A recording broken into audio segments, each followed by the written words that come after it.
is our next lesson. It is called the ice tables. So to start this, I actually want us to start at example 3 because it's going to give us a refresher of what we learned in the first lesson. So here is another example for the following reaction. Phosphorus trichloride reacts with chlorine gas to produce phosphorus pentachloride gas. And this reaction is reversible. So we have these double arrows here. It says that the equilibrium constant is 33.3. Because it's larger than 1, it's going to favor the products at this temperature. At equilibrium, so this is key. Today this is very, very important. At equilibrium, in a container, there is a concentration of that much for our product. And we have we also have a concentration of Cl2. All of these concentrations are at equilibrium. Okay, so that is very important to consider. At equilibrium, anytime you have something that's at equilibrium, if the concentrations are at equilibrium, then we can use the expression to find our answer. So in this case, we're going to write KEQ is equal to products, so product concentration over reactant concentration. Cl2. And we're going to plug in our numbers. So KEQ, our equilibrium constant, is 33.3. The temperature doesn't matter. We're not going to use it. PCl5 concentration, it says that it's 0.00129 over that, which is what we want. So let's calculate the equilibrium concentration of PCl3. We want that. So I'm going to leave it as X. And then the concentration of Cl2, which is 0.0187. Okay, and then when you swap these here to solve for X, you're going to get 0.00207 as your concentration. And again, X is PCl3. Okay, so that's the concentration of PCl3. So that's what we learned in the last lesson. We learned how to figure out the equilibrium constant. We learned that the equilibrium constant tells us whether the products are favored or the reactants are favored. And we also learned that we can figure out the concentration of a substance if we're given the equilibrium constant. The new thing we're going to learn today is this. So we're going to go back to example 1. So let's read this question carefully. It says you have 0.0220 moles of SO2 and you have 0.0158 moles of O2. Okay, and they are placed in a closed container, and the container is 2 liters. So 2 liters. And you have a certain temperature, which is irrelevant at the moment, and allowed to achieve the following equilibrium. Remember, if you change the temperature, everything gets changed, but these examples, we don't change the temperature. Now, here is the equation.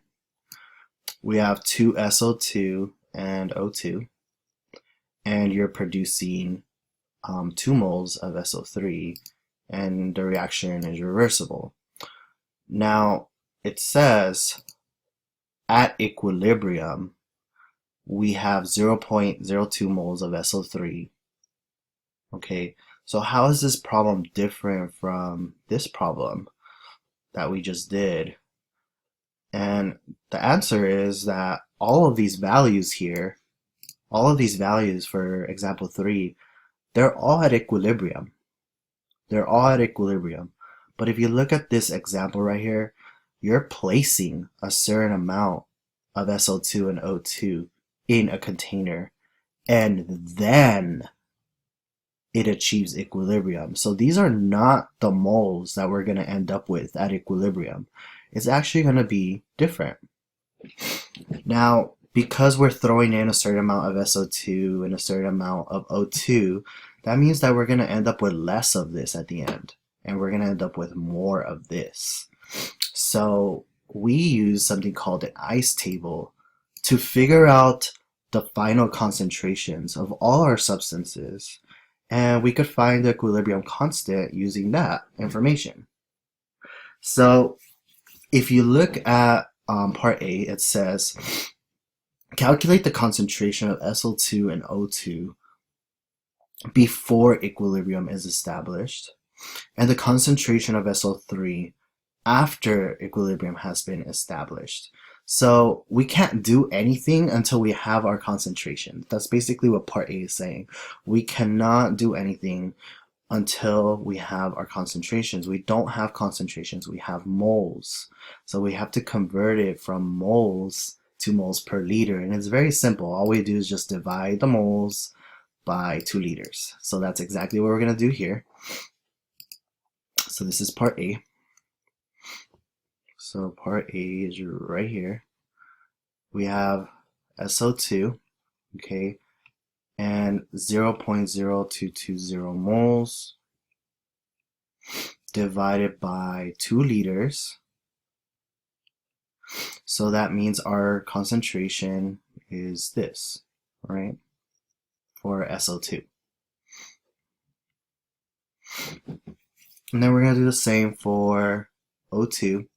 So O2, we start with 0.158 moles per 2 liters, and we end up with 0.0790 molarity of O2. Okay, so these are the concentrations before equilibrium. So before equilibrium, these are the concentrations. And it says also calculate the concentration of SO3 after equilibrium. So SO3 concentration, so at the end we end up with 0.0200 moles, and if we divide by the volume, we'll get our concentration, which is 0.0100. Okay, so that is our concentration of SO3. Okay, so always remember that we need to know the concentrations, not the moles, just the concentrations. Now, part B says calculate the equilibrium concentrations of SO2 and O2. So if you look here, this is the concentration of SO2 before equilibrium. This is the concentration of O2 before equilibrium. Here it's saying what is the equilibrium concentration of SO2 and O2. So what is the concentration after equilibrium has been established? So you're throwing a certain amount of SO2, you're throwing a certain amount of O2 into their chamber. However, once the reaction gets started, you're going to end up with less of this, okay? So therefore, we're going to use something called an ICE table to help us figure out what those final concentrations are. So we're going to write the equation. So the equation, the first step is to write the equation again. So 2SO2 plus O2 makes 2SO3. We're going to write ice like that. The I stands for initial.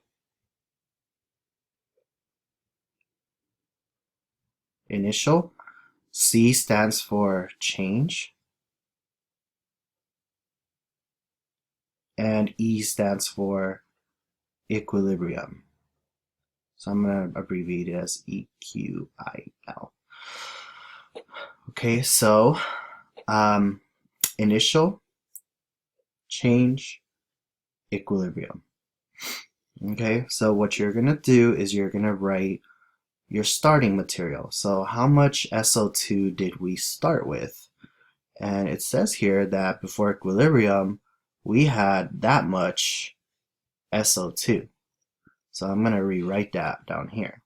So I started off with 0.0110 SO2. And then if you look at our work here, we also started with that much O2. So I'm just going to write it here under initial. Now, because we start with a certain amount of reactant, we're always going to assume that we started with no product. So this is always going to be 0.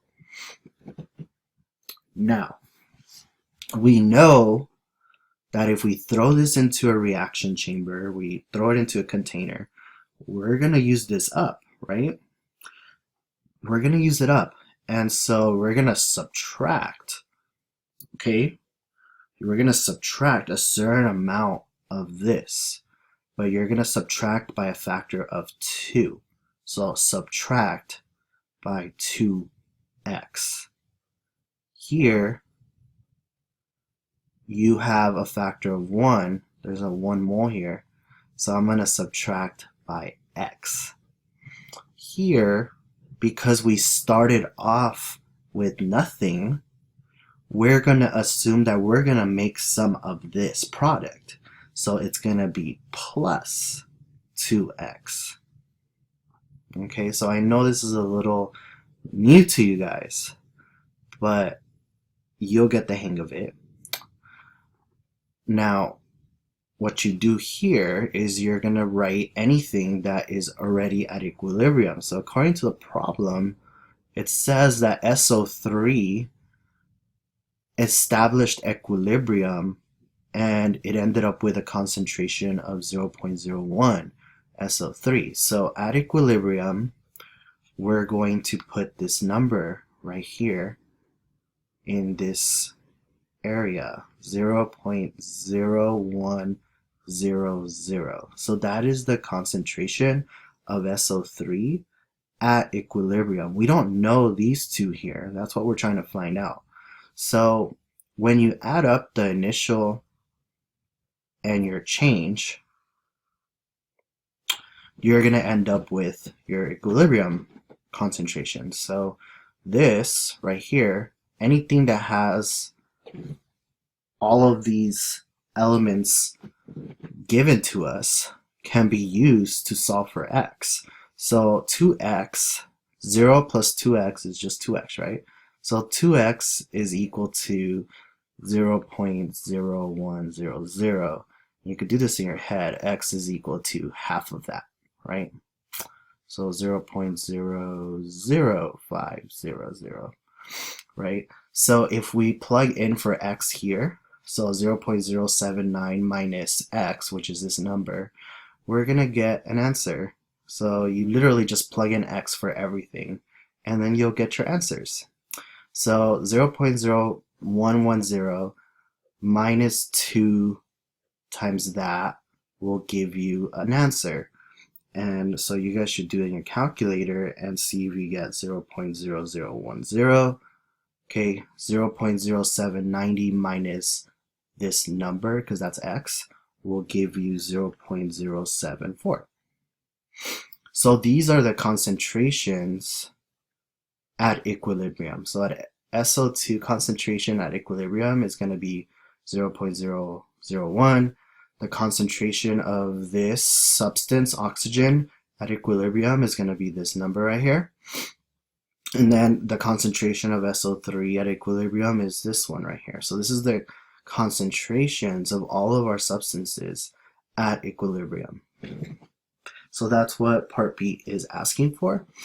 And part C is just asking for K. So what is the value of K at equilibrium?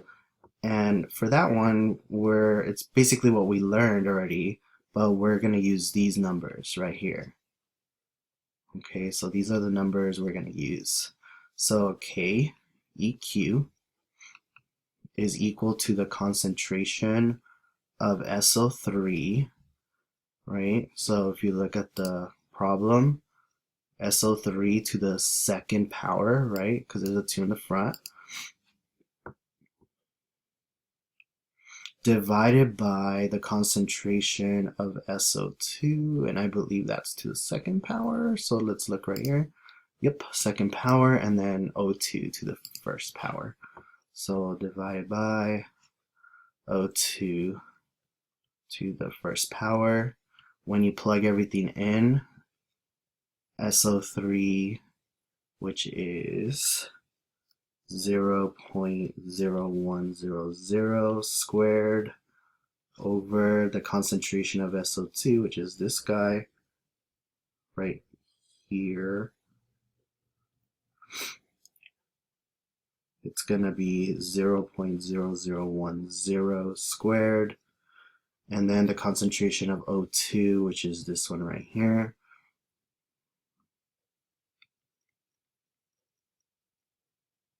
Ooh, 40. Okay, so that's 0.0740. It's this number right here. And when you solve for that, KEQ is going to be 1.35 times 10 to the third power. So it's a very large number. It's bigger than 1. So the products are favored.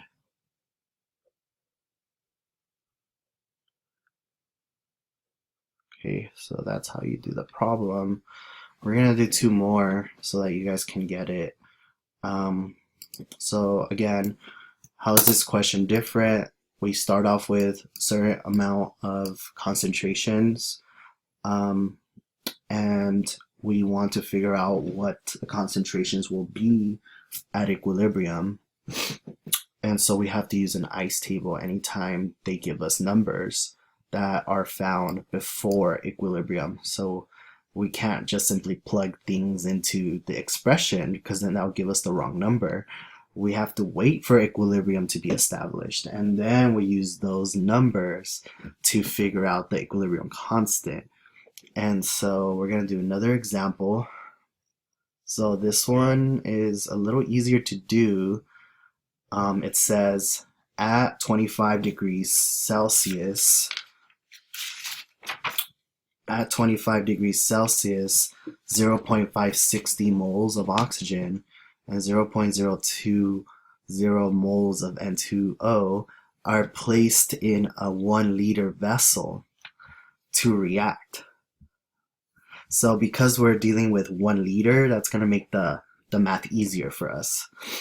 So we have to write our chemical equation first. It's not given to us here. So when you're going to write that right here, you're going to write the chemical equation, which is 2N2O.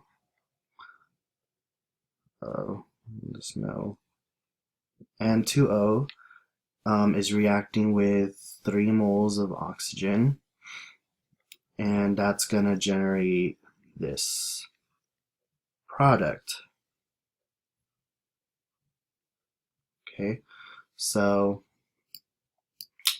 that is what we start with.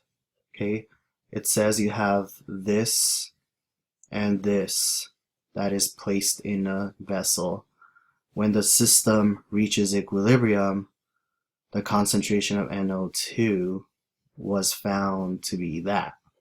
So this is at equilibrium, and we assume that this is before equilibrium. Okay, so whenever you see are placed, the term are placed, that means before equilibrium. Okay, so the concentration of oxygen, I'm just going to write it. So the concentration of oxygen at the beginning is 0.056 moles per 1 liter, which is the same thing as capital M, right? And then the concentration of N2O is 0.020 moles per 1 liter, which is the same number. Okay, so that's why I say a 1 makes a big difference, because we don't really have to use our calculators, because anything divided by 1 cancels out. Now, these are given to us before equilibrium. Okay, at equilibrium, we have that number right here. So what we're going to do is we're going to write the equilibrium expression, and then we're going to use an ICE table, right, to figure out the concentrations at equilibrium. So let's go ahead and do the ICE table, the equilibrium expression. So we wrote this down already. So this is our chemical equation. So we're gonna do part A. KEQ is equal to the concentration of our products. That includes gases and aqueous substances, and all of these are gases. N2O to the second power times concentration of O2 to the third power. So that would be our expression. And now that we have our expression, we can figure out the equilibrium concentrations of O2 and N2O using an ICE table. So we're gonna rewrite that equation one more time. So I'm gonna write it right here. So 2 N2O plus 3O2,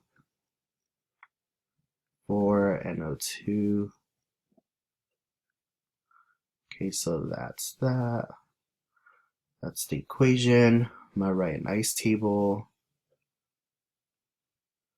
I is initial, so do we have any starting material? And according to our math, we do. So N2O is going to be 0.020 at the beginning.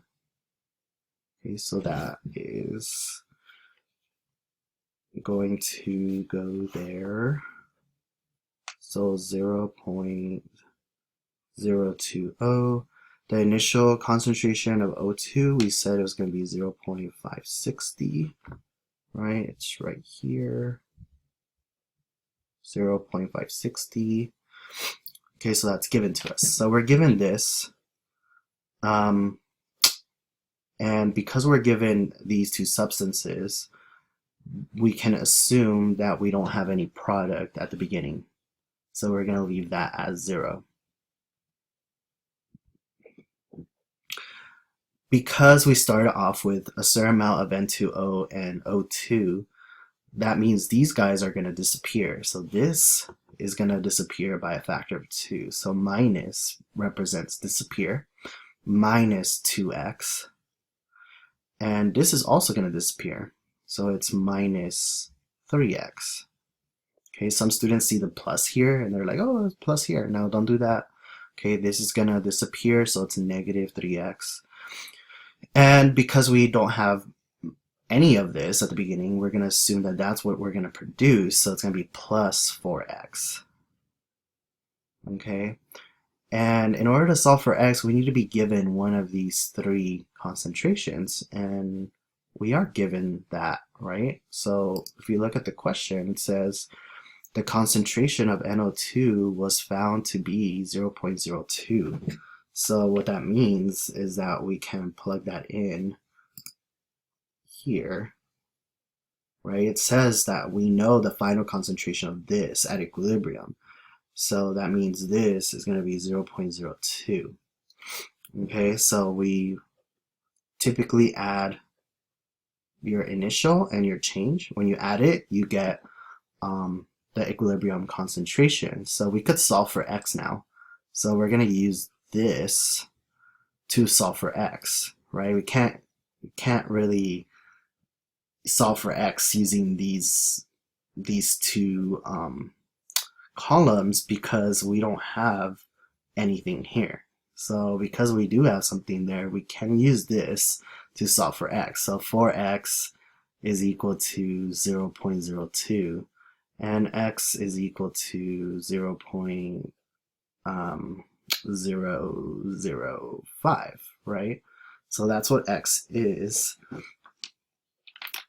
And now that we know what x is, we could plug x in here and here, and then subtract that from this. So 0.020 minus 2 times this number. So you guys can do that in your calculator. All you're doing is just plugging that in here, plug x in here. You could plug x in there as well, but you're still going to get that answer. And when you do that, you're going to get 0.010 here, and you're going to get 0.545 here. Okay, so that's how you do it. You literally just solve for x and add it up. So 0.020 minus 2x, plug in x and you'll get an answer. Your answer goes down here. Plug in x, add these up, you get this answer.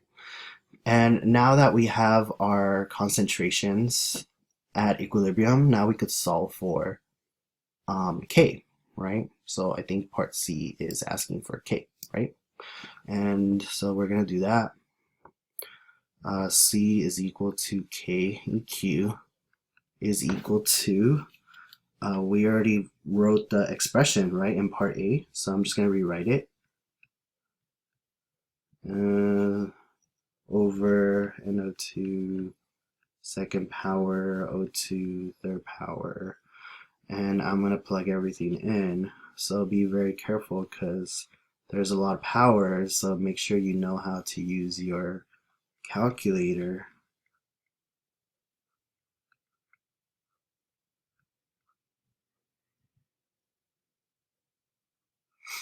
And so when you do this, you should get this number. So make sure you guys are using your calculators to figure out if you're doing it right. So that's what I got. -3 right here implies that it's smaller than 1. So if K is smaller than 1, that means the reactants are favored. Okay, so the reactants are favored. You have more of those reactants favored in comparison to products. Okay, so I would suggest that you guys try number 4 now. Okay, so now that you tried, hopefully you tried, we're going to start off with our reaction.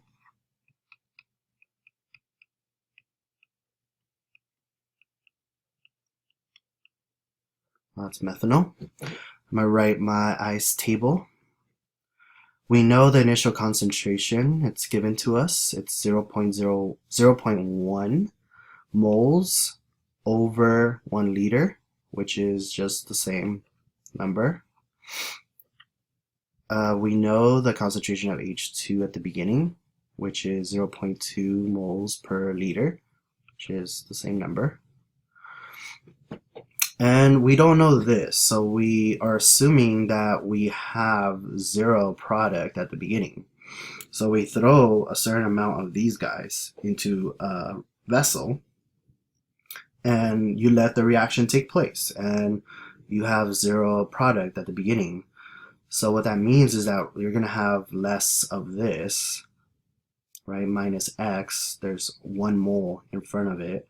Here it's going to have less by a factor of 2 because there's 2 moles that is consumed. And we're going to have more of this product, so it's going to be plus x. You're going to add those up, but we cannot solve for x unless we're given one of these concentrations, and it says right here that CO has a concentration of that, so this right here is given to us. Okay, so we can actually solve for x by doing 0.1 minus x is equal to that.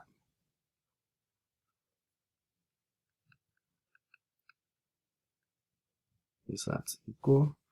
And when you solve for x, you should have gotten 0.0209. So we have the equilibrium concentration of CO. Now we want the equilibrium concentration of H2. So if you plug in x here, 0.2 minus 2 times x, when you do that in your calculator, see if you get 0.158. And x, 0 plus x is just x, so we could just put that there. Okay, so that's a 0 right there. Okay, so now that we have our equilibrium concentrations, now we could solve for K. So K is equal to the concentration of methanol, right, over the concentration of CO times H2 to the second power. I'm going to plug these numbers in.